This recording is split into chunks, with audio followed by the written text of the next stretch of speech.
Hello student, the question says a certain elastic conducting material is stretched into a circular loop.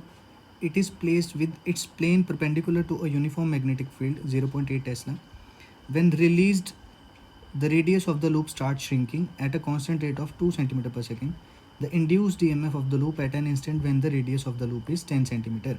ठीक है, तो हमें क्या बोल रखा है कि कोई सर्कुलर लूप है जिसका रेडियस कॉन्टीन्यूसली डिक्रीज़ हो रहा है. किस वजह से?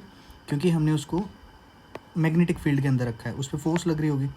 ठीक है, तो जब भी फोर्स लग रही होती है तो ईएमएफ इंड्यूस होता है किसी भी करंट में, करंट कैरिंग कंडक्टर में. ठीक है, तो इंड्यूस्ड ईएमएफ का फॉर्मूला क्या होता था? वही हमारा इस क्वेश्चन के लिए की कंसेप्ट हो जाएगा. इंड्यूस्ड ईएमएफ का फॉर्मूला होता था minus of D phi by D T. ठीक है, ओके. अच्छा, अब फाई क्या चीज़ होती थी? फाई होता था हमारा फ्लक्स. ठीक है, फ्लक्स क्या होता है? फ्लक्स होता था phi is equal to magnetic field into cross sectional area. ठीक, तो यहीं से हम इस क्वेश्चन को सॉल्व करते हैं. फ्लक्स क्या हो जाएगा? मतलब इंड्यूस्ड ईएमएफ कितनी हो जाएगी? इंड्यूस्ड ईएमएफ हो जाएगी D over D T of phi मतलब B into A, magnetic field into area. अब हमें पता है जो मैग्नेटिक फील्ड है वो तो कांस्टेंट है, गिवन है 0.8 टेस्ला.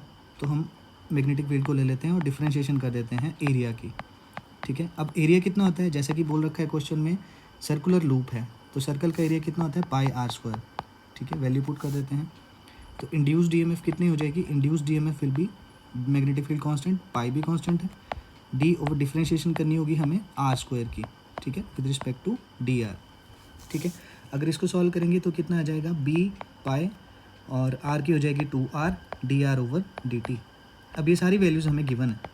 ठीक है, मैग्नेटिक फील्ड गिवन है, पाई की वैल्यू 3.14, रेडियस हमें गिवन है 10 centimetre, D R over D T given है 2 सेंटीमीटर पर सेकेंड. बस हमें सारे एसआई यूनिट्स लेने होंगे. तो 0.8 टेस्ला. ठीक है, इंड्यूस्ड ईएमएफ कितनी हो जाएगी? 0.8 इंटू 3.14 इंटू 2 इंटू आर की वैल्यू कितनी थी? रेडियस हमें दे रखा था, radius of the loop is 10 centimetre. तो 10 को कन्वर्ट कर लेते हैं मीटर्स में, 10 into 10 raise to the power -2. ठीक है, multiply by D R over D T. D R over D T है श्रिंकिंग रेट जो हमें दे रखी है 2 centimetre. 2 into 10 raise to the power -2. मैंने इसको एसआई में कन्वर्ट कर लिया. ठीक है, अब अगर हम इसको आगे सॉल्व करेंगे तो ये कितना बन जाएगा? 0.8 से ये 10 कैंसिल हो गया, 8 बचा.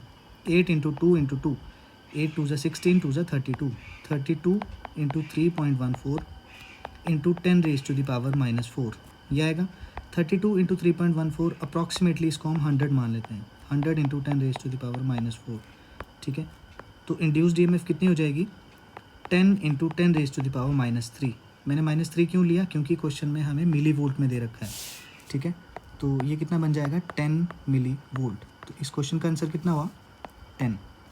Thank you.